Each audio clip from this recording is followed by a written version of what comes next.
Hello, welcome back to the Pregnancy and Postnatal Entrepreneurs Collective podcast. I am your host, Neve Cassidy, and today I am joined by Bron Watson, who is a nurse, educator, entrepreneur, mother of five, and the founder of two businesses, the Serenity Project and the Social Coach. Bron built her career around questions that we all end up asking ourselves, like how are we going to keep doing this emotionally demanding work without burning ourselves into the ground? And her own journey took a profound shift in 2017 when she was diagnosed with breast cancer, and 5 years later, she received a second diagnosis of an incurable blood cancer. And these experiences have really deepened her belief that healing isn't just physical, it's emotional, spiritual, and deeply personal. And rather being defined by that diagnosis, Bron has created the Serenity Project to offer others what she wished that she'd had, the space where science meets soul, evidence and perspective. So Bron, welcome to the podcast and thank you very much for coming on to share your journey with us today. So for people who are hearing about you for the first time, what is it that you do with the Serenity Project and who is it for? Great. Okay. So Serenity Project was born out of actually, as you've said, of needing more when it came to going through and living through cancer. So through my own experiences, and obviously I've had decades on the side of the bed, being the nurse and educator, and then being the patient, it was such a profound moment. And I realized that whole space is very siloed. Mm-hmm. And so when I started to dig, and you know what, everyone digs, like anyone going through adversity, anyone looking for that information, you'll find it.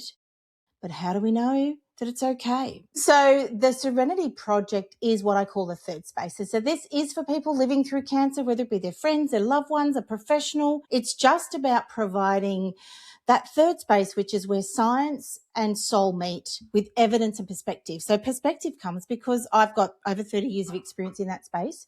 And it's not just me. This is way bigger than me. So I've got psychologists and rehab counselors and people who have a lot of expertise going through, also supporting people who live through cancer. So that's where Serenity Project came. So that came out of necessity. Starting a business 14 years ago, completely different story. That was where I joined the entrepreneurial world and kicked off my own business back then. So that's where we are now. What made you make that shift from, I think you were a nurse at the time, to then starting to work for yourself? Look, I think back then I've actually had a dual career. This is going to sound so weird. I've actually had a marketing and a nursing career at the same time, but they weren't at the same time. Like sometimes I'd be working in marketing, and then once I started having babies, I went back to, one shift a week because it was easier with babies, as you guys know. So, I think when I got to my 40th birthday and I've got the babe on hip, number 5 son, and I looked around and went, is this it? Is this it? Where's Bron in all of this space? And I've got loads of friends who run their own businesses, and I looked around and I went, well, it can't be that hard, can it? So I just got on the bandwagon and found out the hard way that it was a lot harder than I thought.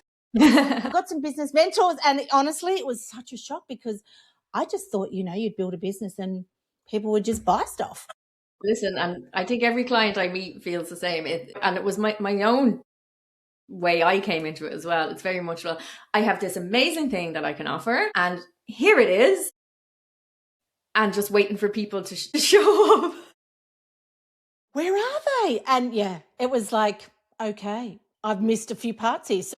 And that's when, so I actually started my first business. It was actually in education, and it was called Nurse Power back in the day. And this is going to sound very bad. I was basically teaching nurses to be better within themselves, because the evidence, the research shows us that if we are happier within ourselves, when you're in that forward-facing client space or patient space, you get a better outcome. And that's where Nurse Power came. And then after a few years, I had so many people say to me, Bron, how did you leave? No one leaves nursing. How did you leave nursing? And that's when the Bron Watson brand started. And that's where I call it the sabre-tooth tiger business model came out of the gates, and I called it Bron Watson, and I was then a mentor teaching other people how to build online businesses and grow using social media and all sorts of avenues. And it was very successful, but it darn near killed me. think there's two really interesting points before we get to the nearly killed you bit around the nurse power that you set up initially. That idea that we have to, or we should, or it's beneficial for everybody that if we are well cared for, if we are strong, if we are happy in ourselves, that we can deliver a much better service, especially as caregivers. So, whether it's nursing or Yes. birth work, you're given so much of yourself physically, but also emotionally. So you give a lot of your Yes. emotional and spiritual well-being away. So we need to have really high reserves of that for ourselves. Absolutely. And that's what I did not know at the time. I learnt that the hard way. And what you're saying there is pretty much the same as the foundation or the ethos behind Serenity Project, because I feel that, especially women, we're very, very good at giving.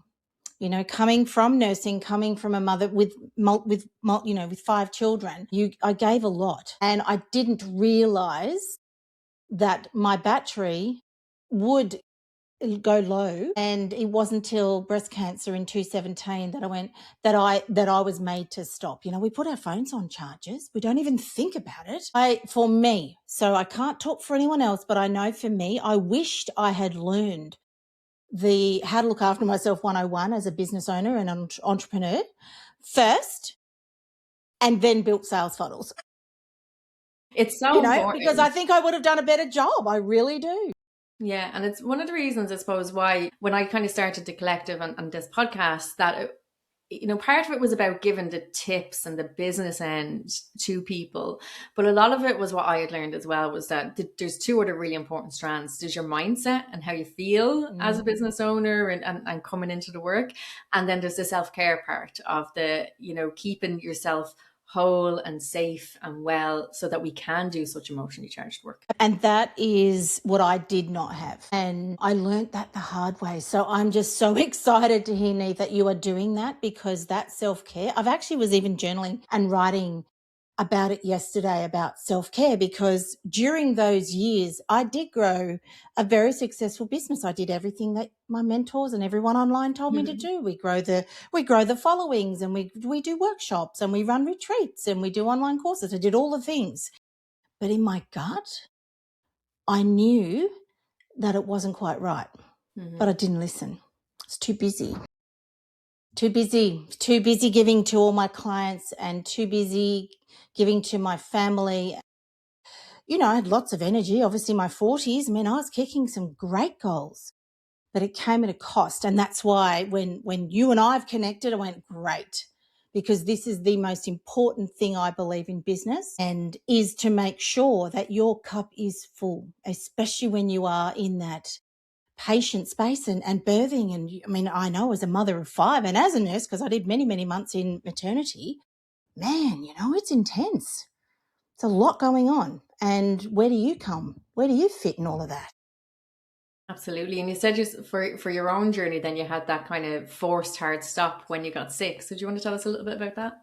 Well, it's so, I'm happy to share it, because it's like, if I can share that, if I can get someone to avoid, you don't want a big adversity, but adversity comes in all shapes and sizes, whether it be family, relationships, money, in my case, health. And as I said, I built this sabre-tooth tiger. So when I started business, imagine I've got this little kitty cat, and it's so cute, little kitty cat. Oh, this little cat. The energy it required, AKA what I was feeding it, like, here, oh my gosh, this thing's growing. Oh my God, this cat. It's just taking everything from me. And before I knew it, I was riding the saber-tooth tiger. So AKA my business. Yeah. And I knew that how was I going to get off? How was I getting off the beast that I had built? And it wasn't till I had a diagnosis of breast cancer at 1:40 p.m. on a Thursday afternoon to say that, Bron, you have breast cancer, and no, it is not in the early stages. Just let me tell you, though, I'd been to England the year before with the mammogram and ultrasound referral in my handbag, caring for one of my children. I knew there was something wrong, to having a mastectomy the following Wednesday. So it was very intense, and I didn't know what I was going to do, because I was in free fall. I wasn't in a space to be able to make decisions or process anything. And if I had my time again, I would have hit the pause button and said, thank you, medical system. Thank you so much, but I'm going to have a little bit of space here. And that space gives me a chance to just pause and then start to reflect on what's going on rather than just whoosh. And, down I went like a big sack of potatoes. And you said you'd built this saber-tooth tiger business that needed a lot of I you, did. and now all of a sudden, presumably, you weren't able to give to it anymore. Yes. So after my second round of chemotherapy, so for those who have ever had breast cancer or know people who have been through breast cancer chemotherapy, it's pretty darn brutal. I had the chemotherapy on, I think it was a Friday morning, and I'm delivering a Facebook Live. So back in the day when we were doing Facebook Lives for our clients in Facebook groups, when that was the thing to do, I delivered this live. I have no idea what I said. I shudder to think what I said. But I wore this badge of honor, which I will deliver what I say I'm going to deliver because that's what I do to look after my clients. And I was so proud of myself. And I delivered this live and I caught a glimpse of myself in the mirror. And I sort of looked up and thinking, oh, who's that? And I realised it was me, right round face, so sick, bald. I looked at myself and I said to you, if you keep this up, girl, you're in trouble. And I shut them into me. No planning, nothing. And it was tough. But I made a decision. There was no decision. I must have made a decision. I must have made a decision. But at the time, I just instantly had it done. So I cut, obviously, the person of our hearts. I then had to start scrounging around. Sorry, I did wrong. So I want to on what to I done his training of second century. So she is one of the people who I listen to a lot. And so Jen had taught me a lot. So I started running Facebook for 4 hours. That's all I would do. Remembering I used to run 5 hours, 5-day retreats. And here I am struggling. So if you did not, but we did it. I looked at what I could do. I wasn't going to, I didn't have to learn anything new, but I just looked at something like it was not. But no, it's weird. See, it's the basic part of that, but then also weird. I said to yourself, parts of the business. I think it is a proper response. We need going into firefighting because that to do and it was not used to be one that here as well is going to fix it and it's not. I wasn't fixing it. I'm joking.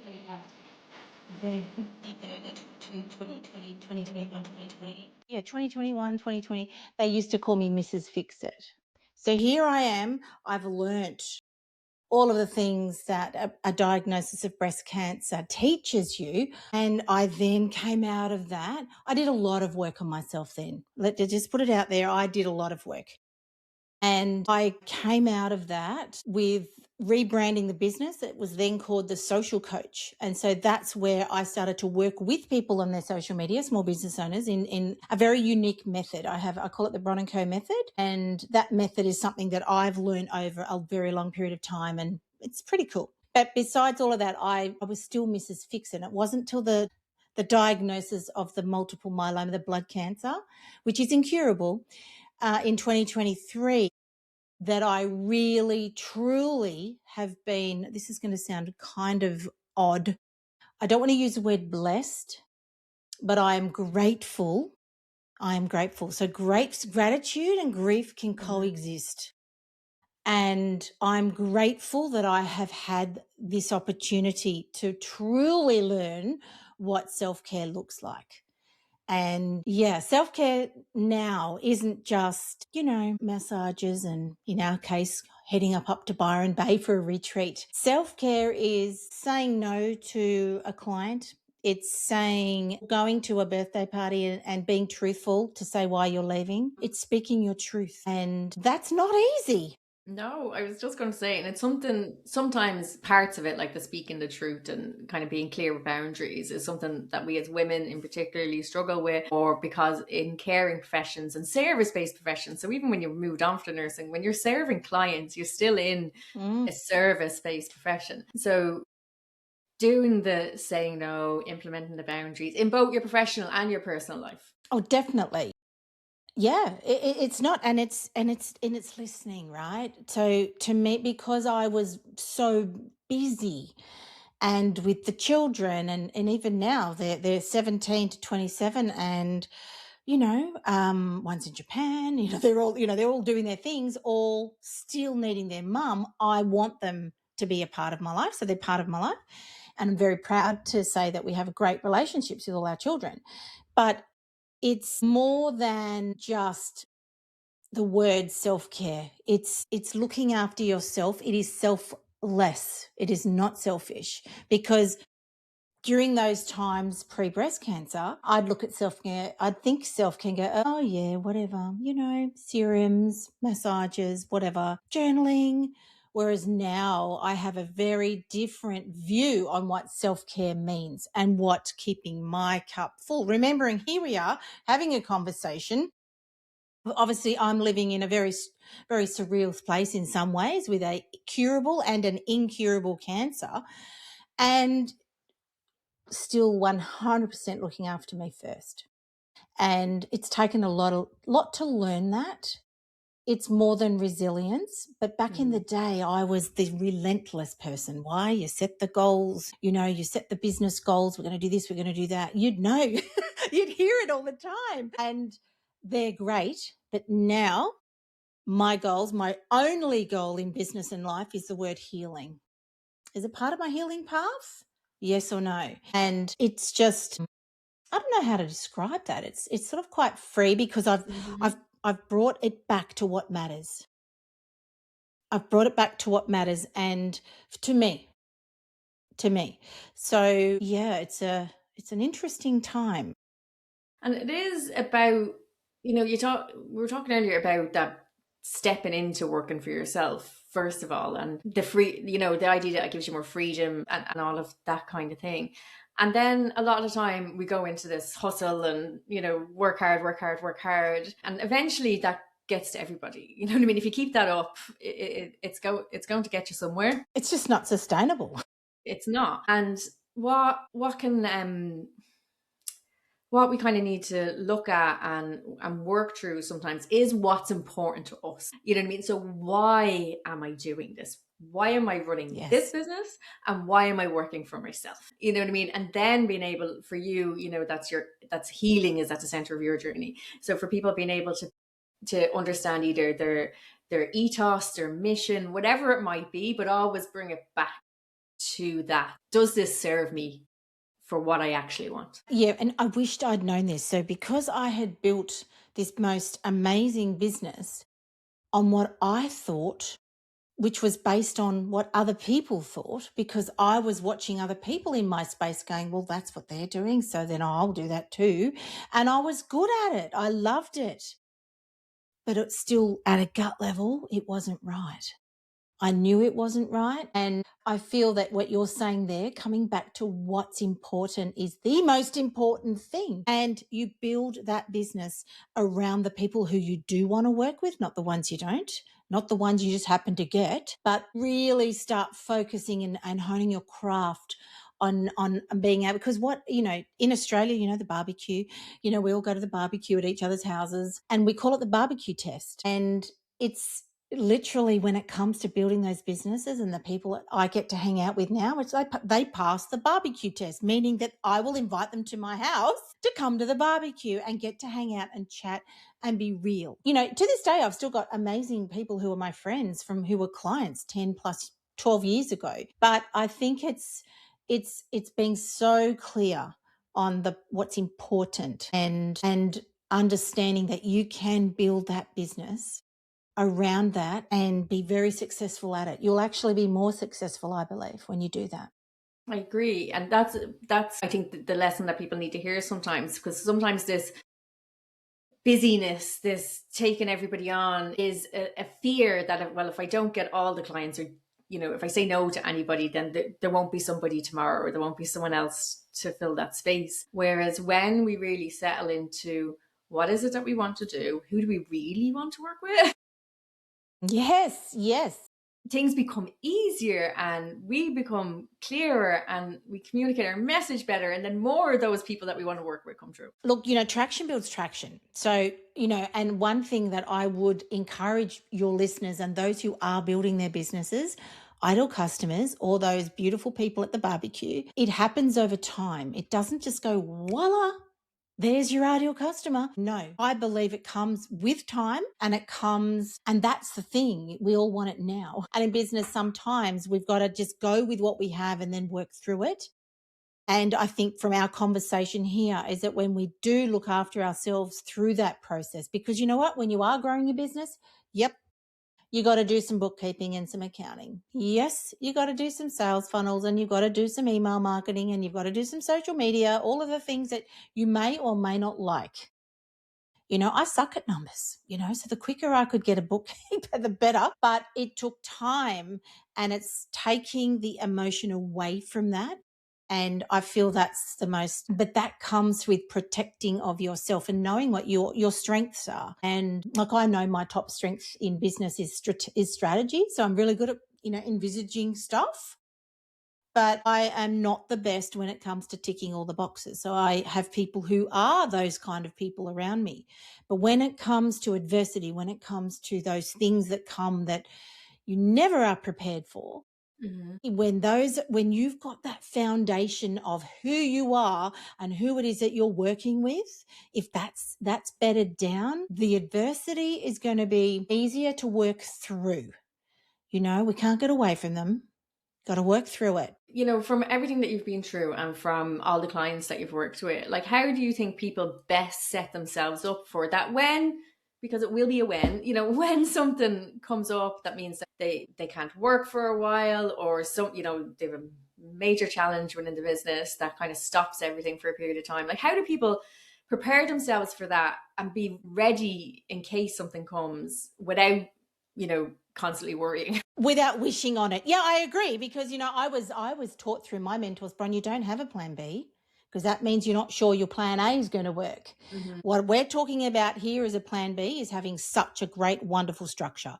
To me, one thing that I would encourage people is to have great systems and processes, because in businesses, CEO or the entrepreneur or the owner, you're the bottleneck. Love you, but you're going to be the bottleneck. I'm the bottleneck. I laugh. Sorry. With my team, they go, oh gosh, don't give me anything that's going to, don't give me the jobs, because I'm not Mrs. Fix-It anymore, but that comes with processes, and with AI and Claude and all the tools out there. There is no reason every single one of us should have beautiful, amazing system and processes. Automate as much as you can and leverage technology, but don't let it replace the human factor, because guess what? People buy from people. And so to me, to be, we don't ever wish for adversity, but now remembering incurable, I'm in full remission right now. For the last 5 months, one of the cancer markers has been doing this little chunky up it goes. And I'm going, great, okay. So we're heading towards relapse, which means more active treatment. And I have been working very hard on myself, and I'm going to call it a miracle, because I don't actually know what else to call it. When I went in last month, my bloods were normal. No evidence of disease. So there is no reason for it, but I looked at it and went, great, I'm taking this leave pass and I'm going to run with it. So that's where, from a business perspective, right, Bron, let's get that book written. Let's get that book written you've been talking about for ages. It's called Be Where Your Feet Are, just so you know. And, get that done and ensure that the systems are in place so that when I am plucked out due to treatment, because I'm not a Pollyanna, I'm not saying never, that it may never come, but I'm prepared, but without focusing on the preparation, if that makes sense. So to me, if you can get your systems and processes in place that you are not the bottleneck, you will be okay no matter what. And I think, getting that stuff done early can really help, because sometimes when we're only starting out, or maybe we only have a few clients here and there, we don't really need the system so much because we can manage things That's right. on our own. But that's when you have the time and the space to kind of future proof yourself Yes. and get ready. Yes.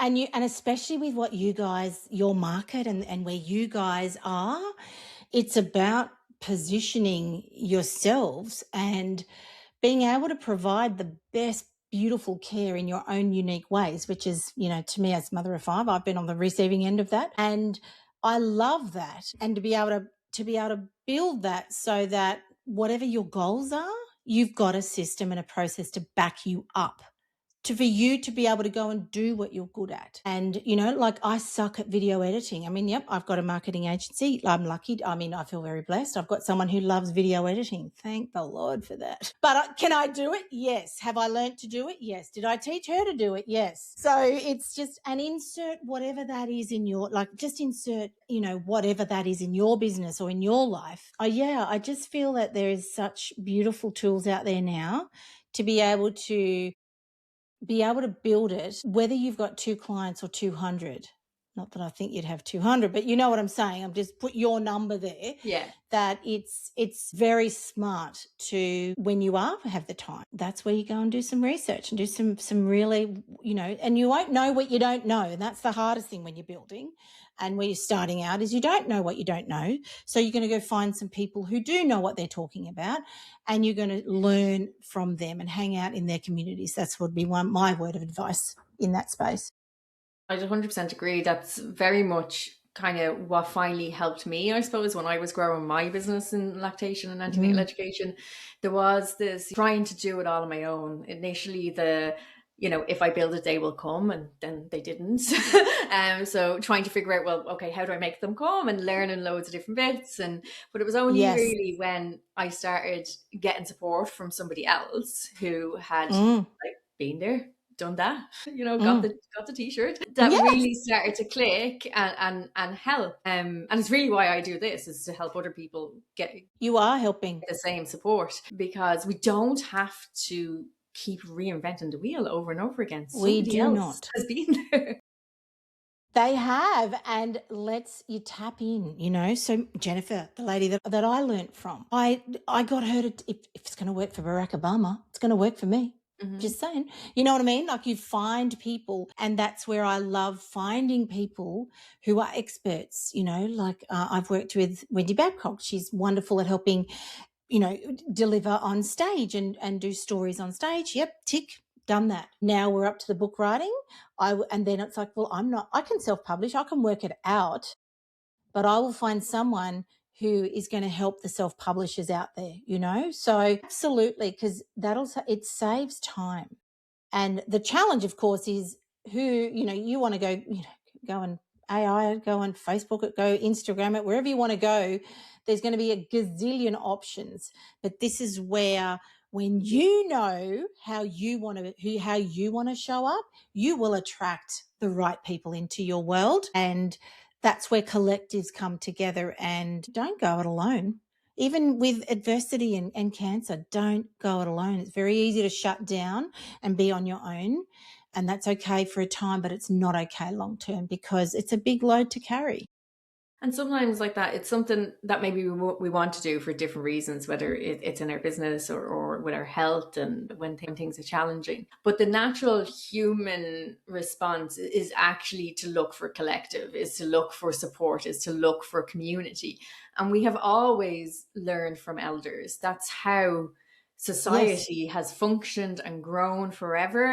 Because we don't necessarily live in tight-knit communities like that, or with our extended families anymore, where those natural elders are around. And I don't believe anyone has to be of a certain age to be an elder. It's just, Exactly. on.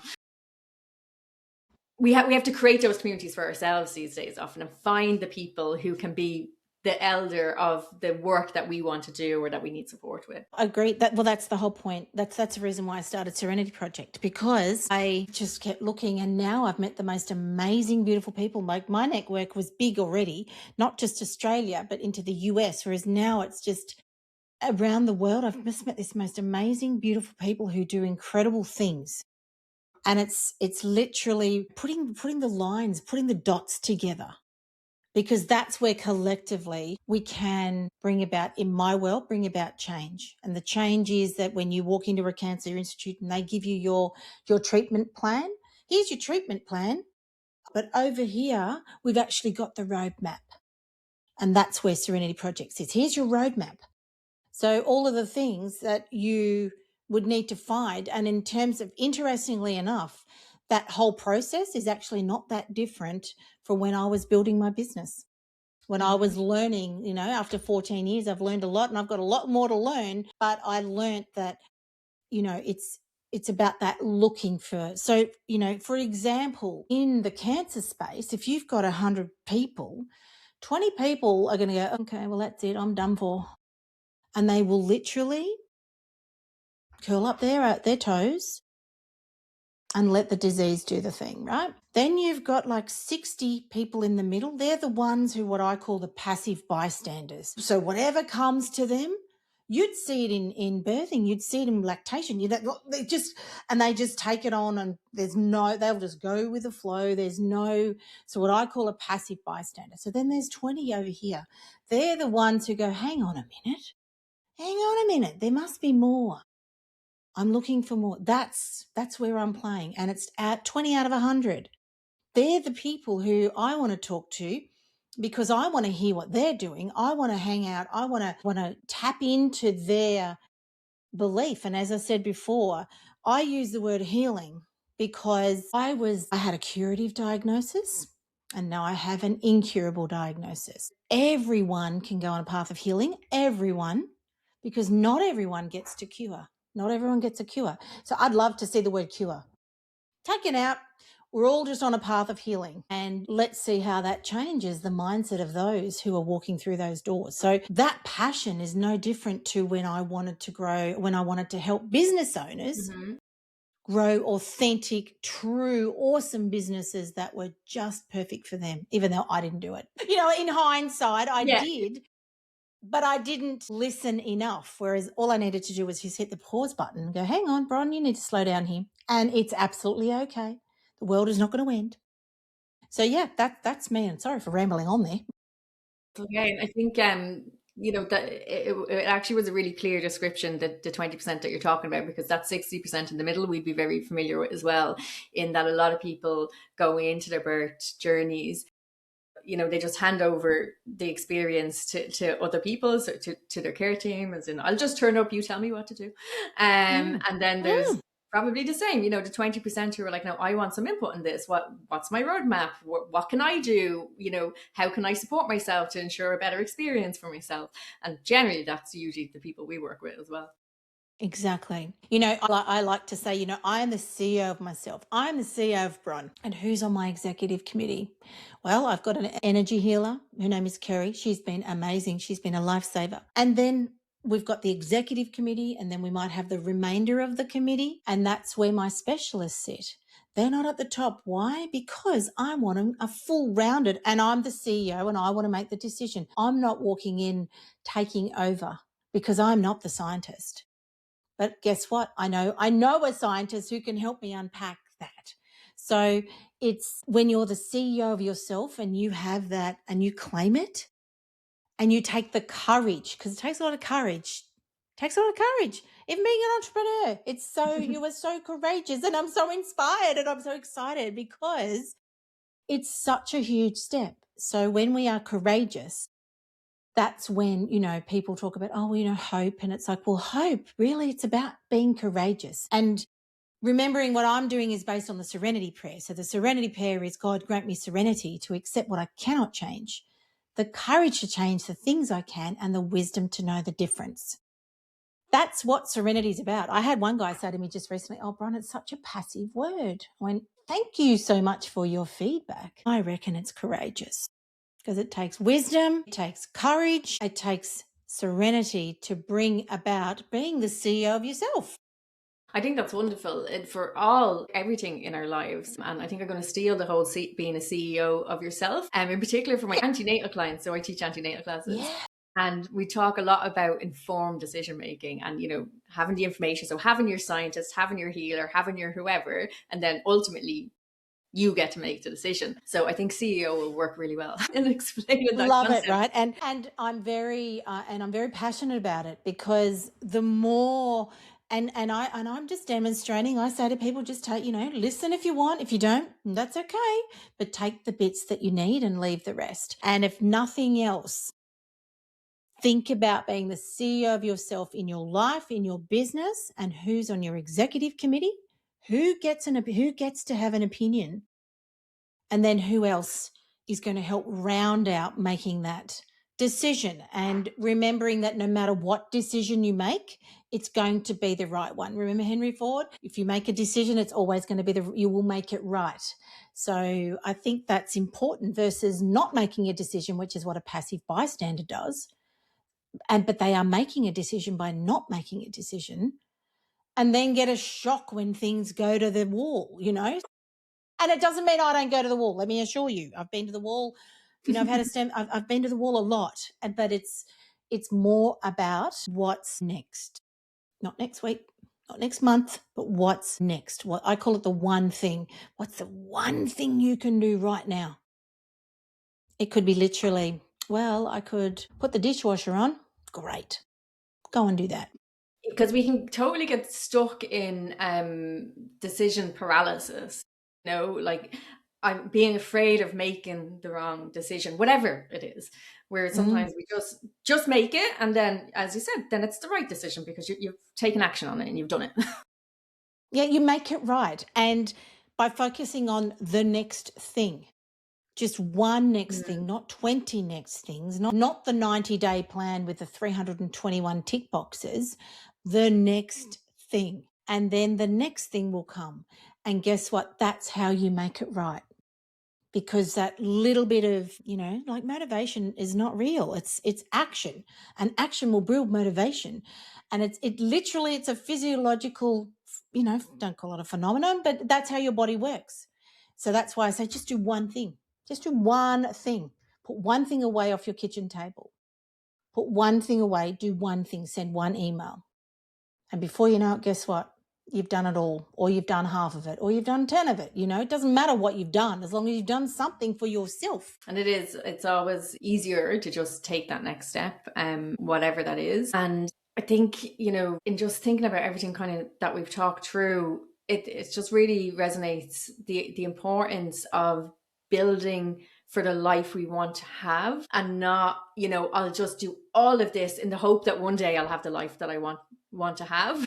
So while Yes, still when you're early in your business, it does require more input. As you said, you need to kind of input a lot more into it, but we still want to maintain the life that we want to have as well, and not always be reaching for something that may or may not happen in the future.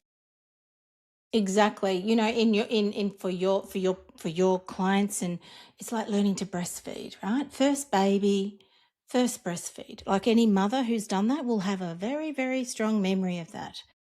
And then how difficult it can be, because your body mightn't be behaving, or the baby doesn't, all of the things, right? But then after time, what happens? It becomes second nature. That is no different to growing something in your business.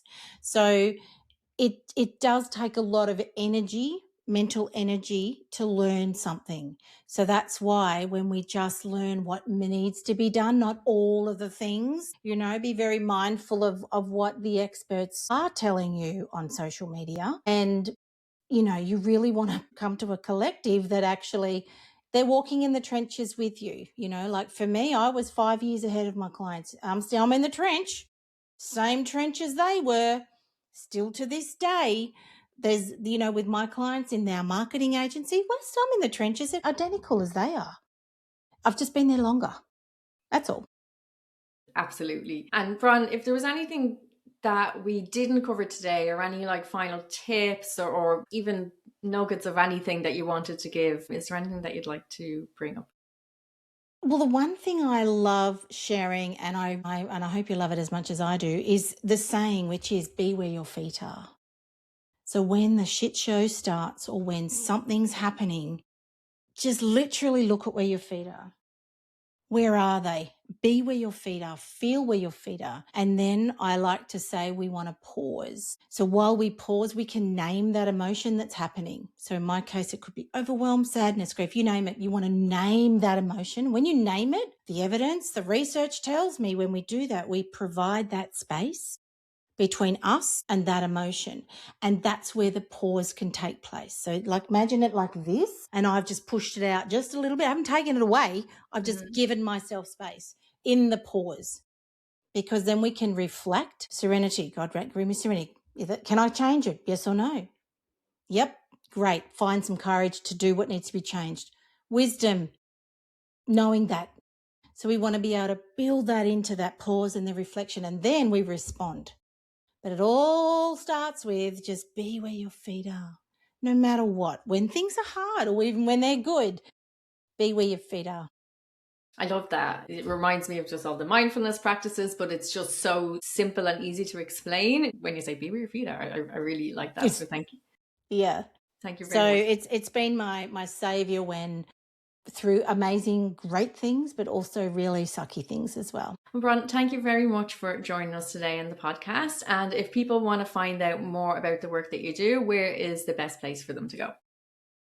Well, best place is just head over to serenityproject.com.au, but also on LinkedIn, find me, Facebook, Instagram, all under Bron Watson is the name. So yeah, and if there's any questions, I answer every single one of them. So yeah, even if it's business related or health related, more than happy to help out. Lovely. Thank you so much. And I'll put all those links in the show notes for people to find you as well. So thank you everybody for listening today, and we will be back again next week. Bye.